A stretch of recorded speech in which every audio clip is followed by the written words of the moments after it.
اعوذ باللہ من الشیطان الرجیم بسم اللہ الرحمن الرحیم وقال الشیطان، اور شیطان کہے گا لما قضی الامر، جب فیصلہ کر دیا جائے گا، شیطان کہے گا ان اللہ وعدکم، بے شک اللہ تعالیٰ نے وعدہ کیا تم سے، وعد الحق، سچا وعدہ، ووعدتکم، اور میں نے تم سے وعدہ کیا،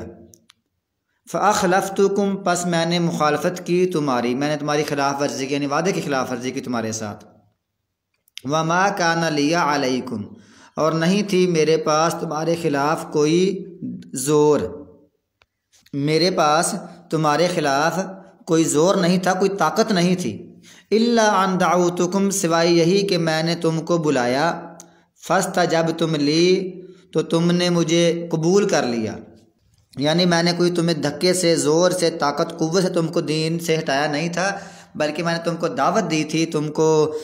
تمہارے ذہن میں خیال ڈالے تھے، تو تم نے میری دعوت کو فوراً مان لیا تھا، فلا تلومونی، پس تم نے فوراً مان لیا مجھے، فلا تلومونی، پس نہ تم ملامت کرو مجھے، ولوموا انفسکم، اور اپنے آپ کو ملامت کرو، یعنی اپنے آپ پر افسوس کرو، مجھ پر نہ کرو، اپنے آپ کو ملامت کرو کہ ہم نہیں اس کے پیچھے لگ گئے تھے، اس میں شیطان کا کیا قصور ہے، اس نے بس ہمیں ایک کام پر لگایا، اس نے ہمارے ذہن میں خیال ڈالا تو ہم نے کر دیا، تو اپنے آپ پر اعتراض کرو، افسوس کرو، ملامت کرو، مجھے نہ کرو، شیطان کہہ رہا ہے، ما انا بمصرخکم، نہیں ہوں میں پہنچنے والا تمہاری فریاد کو، نہیں ہوں میں مصرخ، تمہاری فریاد کو پہنچنے والا، ما کا معنی نہیں، آنا کا معنی میں، بمصرخی، فریاد کو پہنچنے والا، کم تمہاری، اور نہیں میں تمہاری فریاد کو پہنچنے والا، وما انتم بمصرخی، اور نہ تم میری فریاد کو پہنچنے والے ہو، نہ تم مجھے بچا سکتے ہو جہنم سے، اور میں نہ تم کو بچانے والا ہوں۔ کچھ لوگ کہتے ہیں شیطان جہنم میں نہیں جائے گا، شیطان جہنم میں جائے گا، یہ بھی آیت ہے، اور صورت مریم کی ایک آیت آتی ہے، فَوَرَبِّكَ لَنَحْشُرَنَّهُمْ، ایسے الفاظ آتے ہیں کہ ہم ان کو اور شیطان کو بھی جہنم میں اکٹھا کریں گے، فَوَرَبِّكَ لَنَحْشُرَنَّهُمْ وَالشَّيَاطِينَ ثُمَّ لَنُحْضِرَنَّهُمْ حَوْلَ جَهَنَّمَ جِثِيًّا، یہ آیت ہے کہ ہم تیرے رب کی قسم ہم ان کو بھی ضرور اکٹھا کریں گے، اور شیاطینوں کو بھی پھر ہم ان کو ضرور اکٹھا کریں گے، حول جہنم جثیّا، گھٹنوں کے بال جہنم کے درمیان، جہنم کے گرد ان کو ضرور اکٹھا کرنے والے ہیں، تو نہیں تم مجھے فریاد کو، میری فریاد کو پہنچنے والے، انی کفرت، بے شک میں نے انکار کر دیا، بما، اس کا، بما اشرکتمونی، جو تم نے مجھ کو شریک ٹھہرایا تھا، من قبل، اس سے پہلے، اس سے پہلے جو تم نے مجھے اللہ تعالیٰ کا شریک بنایا ہوا تھا، میں اس کا انکار کرتا ہوں،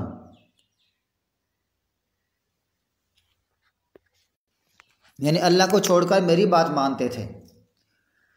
ان الظالمین، بے شک ظالم، لہم، ان کے لیے، عذاب علیم، دردناک عذاب ہے، یہ شیطان ہی کہہ رہا ہے کہ ظالموں کے لیے دردناک عذاب ہے، یہ اقرار کر رہا ہے، یہ اللہ تعالیٰ کی طرف یہ اشارہ ہے، اللہ تعالیٰ فرما رہا ہے کہ ظالموں کے لیے دردناک عذاب ہے،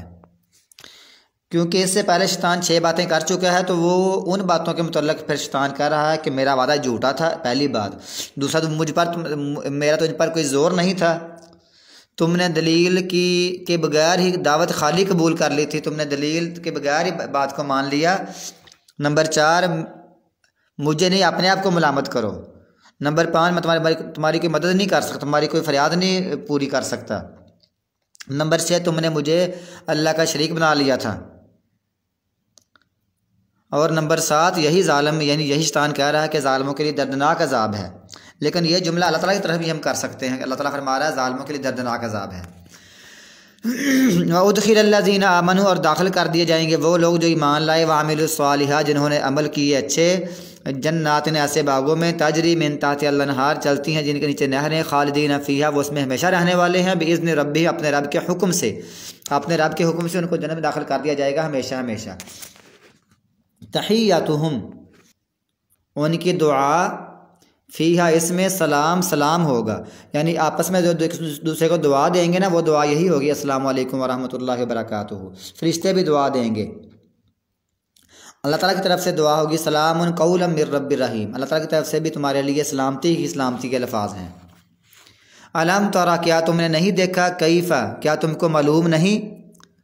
کیسے، اس کا معنی تارا کا معنی دیکھا بھی ہوتا ہے معلوم بھی ہوتا ہے، کیا آپ کو معلوم نہیں کہ اللہ تعالیٰ نے کیسے مثال بیان کی ہے ایک کلمے کی جو پاکیزہ ہے، اس کی مثال کلمے کیسے ہے، کشجرۃ طیبۃ کوئی پاکیزہ درخت کی طرح ہے۔ اور پاکیزہ کلمات مثلا اللہ تعالیٰ کی تعریف بیان کرنا، الحمدللہ، تقدیس بیان کرنا، سبحان اللہ، اس طرح لا الہ الا اللہ، اللہ اکبر، لا حول ولا قوت الا باللہ، سبحان اللہ بحمدہ، سبحان اللہ العظیم۔ اللہ کے یہ پاکیزہ کلمات کی مثال ایسے جیسے ایک درخت ہو پاکیزہ، کوئی بھی درخت ہو، مثلا مضبوط درخت ہو، کچھ تو کہتے ہیں نا اس سے مراد کھجور کا ہے، لیکن کوئی بھی درخت جس میں فائدے ہوتے ہیں، اصلھا ثابت، اس کی جو جڑ ہے وہ مضبوط ہے، وفرعھا، اور اس کی چوٹی یا اس کی شاخیں اوپر والی جو سب سے اوپر چوٹی ہوتی ہے، فی السماء، آسمان میں ہے، تؤتی اکلھا، وہ اپنا پھل لاتا ہے، کل حین، ہر وقت دیتا رہتا ہے اپنا پھل، باذن ربھہ، اپنے رب کے حکم سے، یضرب اللہ الامثال، اور اللہ تعالیٰ بیان کرتا ہے مثالیں لوگوں کے لیے تاکہ وہ نصیحت پکڑ جائیں، تاکہ وہ نصیحت حاصل کریں۔ کچھ تو کہتے ہیں اس درخت مثال کھجور کا درخت ہے، لیکن یہ کہتے ہیں یہ حدیث اس بارے میں صحیح نہیں ہے، خاص کر جو رسول اللہ صلی اللہ علیہ وسلم کے الفاظ ہیں وہ تو ضعیف ہیں، لیکن جو کسی راوی کے صحابی کے الفاظ ہیں وہ موقوف ہیں، یہ روایتیں صحیح ہیں کہ اس سے مراد کھجور کا والا درخت ہے، لیکن کیونکہ کھجور کے درخت سے کے پھل ابتدا سے لے کر اس کے گودے بننے تک، کچی کھجور، نیم پختہ اور تازہ پکی ہوئی کھجور، گویا کہ ہر مرحلے میں تقریباً 6 ماہ تک اس کو کھایا جاتا ہے، یعنی پھر اس کو بعد میں محفوظ کر کے بندہ پورا سال بھی کھا سکتا ہے، تو اس کی طرف مثال دی گئی ہے کہ یہ کھجور کا درخت ہے۔ لیکن کچھ کہتے ہیں کہ نہیں، اس سے مراد یہ ہے کہ ہر درخت ظاہر جو فائدہ مند ہوتا ہے، پھل کی صورت میں، سائے کی صورت میں، خوشبو کی صورت میں، عمارت کی لکڑی کی صورت میں، یا ایندھن کی صورت میں جس کو ہم جلانے کے لیے استعمال کرتے ہیں، پتوں، ٹہنیوں اور گوند کی صورت میں کی مصنوعات کی صورت میں، دوا کی صورت میں، اور آلودگی کو صاف کرنے کے لیے آکسیجن کی صورت میں، یعنی اس میں تمام چیزیں، تمام درخت شامل ہیں جو پاکیزہ ہیں، جو فائدہ مند ہیں، ہر وقت یہ اپنی فائدے دیتے رہتے ہیں۔ تو ایسی مثال اس بندے کی ہے، ایسی مثال اس کلمے کی ہے جو جس کا فائدہ ہی ہوتا رہتا ہے پورا سال، الحمدللہ، سبحان اللہ وغیرہ کہنے کا۔ اللہ تعالیٰ یہ مثالیں اس لیے بیان کرتا ہے تاکہ لوگ نصیحت پکڑ جائیں۔ مثل، اور مثال، کلمات خبیثۃ، برے کلمے کی، گالی گلوچ اور شرک اور بدعات اور اس طرح کی باتیں کرنا، یہ ساری چیزیں، اس کی مثال کا شجرۃ خبیثۃ، اس کی مثال ایک خبیث درخت کی سی ہے، گندے درخت کی سی ہے، گندے پودے کی سی ہے، نجتثت، جس کو اکھاڑ لیا جائے، من فوق الارض، زمین کے اوپر سے ہی، ما لہا من قرار، نہیں ہے اس کا کوئی قرار، اس کی کوئی مضبوطی نہیں ہے، اوپر سے اکھاڑ لیا جائے۔ کچھ تو کہتے ہیں اس سے مراد حنظلہ ہے، جیسے اس کو ہم حنظل کہتے ہیں، اس کو اردو میں اندرائن کہتے ہیں، یا اس کو ہم تمہ کہتے ہیں، تو لیکن یہ صحیح نہیں، کوئی بھی مطلب بوٹی ہو جو اوپر سے اکھاڑ لی جائے تو یہ برے کلمے کی مثال ہے، اس کا کوئی فائدہ نہیں، گالی گلوچ کرنے کا اور اسی طرح شرک کرنے کا، بدعات کی چیزوں کے، بدعتی الفاظ کہنے کا، تو یہ کلمات برے ہیں، ان کی کوئی حیثیت نہیں، ادھر یہ بندہ مرا، ادھر ان کا نقصان شروع ہو گیا۔ یثبت اللہ الذین آمنوا، اللہ تعالیٰ قائم رکھتا ہے ان لوگوں کو جو ایمان لائے، بالقول الثابت، ایک مضبوط بات کے ساتھ، فی الحیات الدنیا، دنیا کی زندگی میں، وفی الآخرہ، اور آخرت میں۔ اس دنیا کی زندگی میں اللہ تعالیٰ مضبوط اور ثابت رکھتا ہے، اور یعنی قائم رکھتا ہے مسلمانوں کو، ایمان والوں کو، اس زندگی میں بھی اور آخرت کی زندگی میں بھی۔ اور آخری زندگی سے مراد یہاں یہ ہے کہ وہ قبر کی زندگی۔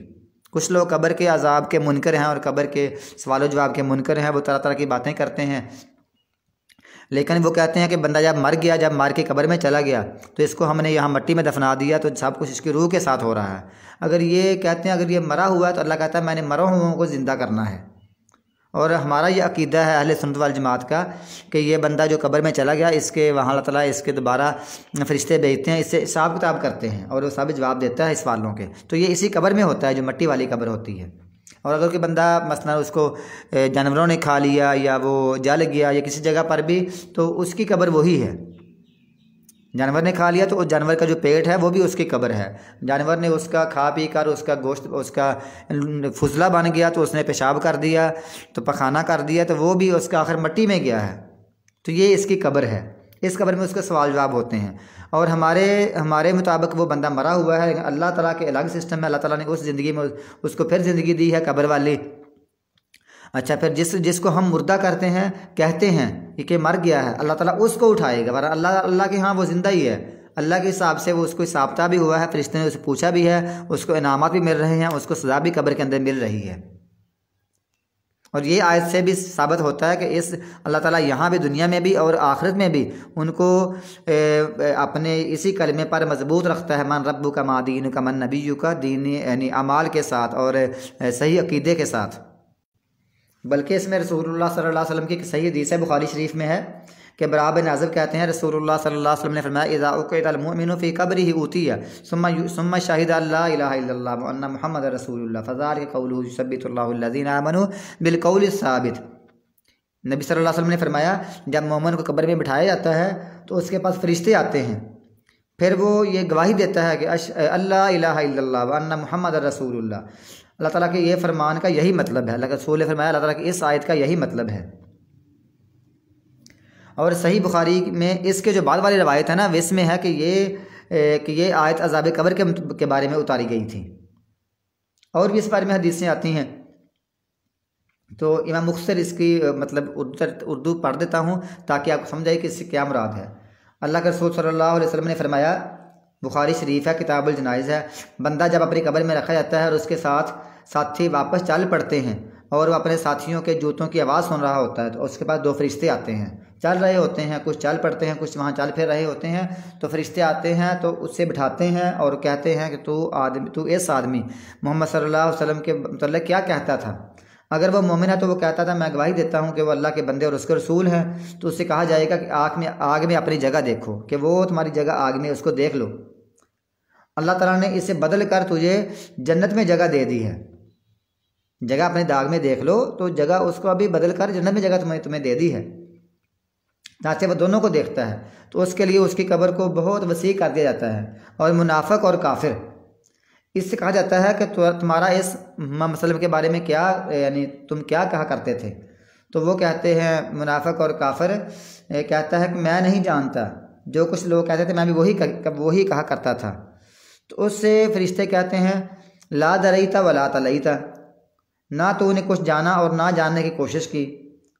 پھر اسے لوہے کے ہتھوڑوں کے ساتھ ایک ضرب ماری جاتی ہے، لوہوں کے ہتھوڑوں کے ساتھ، تو وہ ایسا چیختا ہے کہ دو بھاری مخلوق یعنی جن و انسان کے علاوہ سب چیزیں جو اس کے قریب ہوتی ہیں اس آواز کو سنتی ہیں، جو اس کے قریب ہوتی ہیں نا وہاں سب چیزیں سنتی ہیں سوائے جنوں اور انسانوں کے۔ تو یہ وہ قبر کا عذاب ہے اور یہ حق ہے۔ اس کے بارے میں رسول اللہ صلی اللہ علیہ وسلم نے ہمیں دعا سکھائی ہے کہ نماز میں یہ دعا پڑھا کرو اللہم انی اعوذ من عذاب القبر ومن عذاب النار ومن فتنۃ المحیا والممات ومن فتنۃ المسیح الدجال۔ یہ بہت مختلف آیات ہیں، مختلف دعائیں ہیں، لہٰذا اللہ تعالیٰ جو چاہتا ہے کرتا ہے، تو اس میں ہمیں کوئی انکار نہیں ہے۔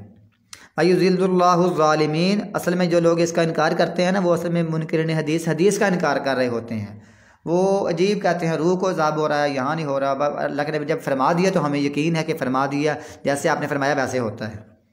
وَيُذِلُّ اللَّهُ الظَّالِمِينَ، اللہ تعالیٰ گمراہ کرتا ہے ظالموں کو، وَيَفْعَلُ اللَّهُ مَا يَشَاءُ، اللہ تعالیٰ کرتا ہے جو وہ چاہتا ہے۔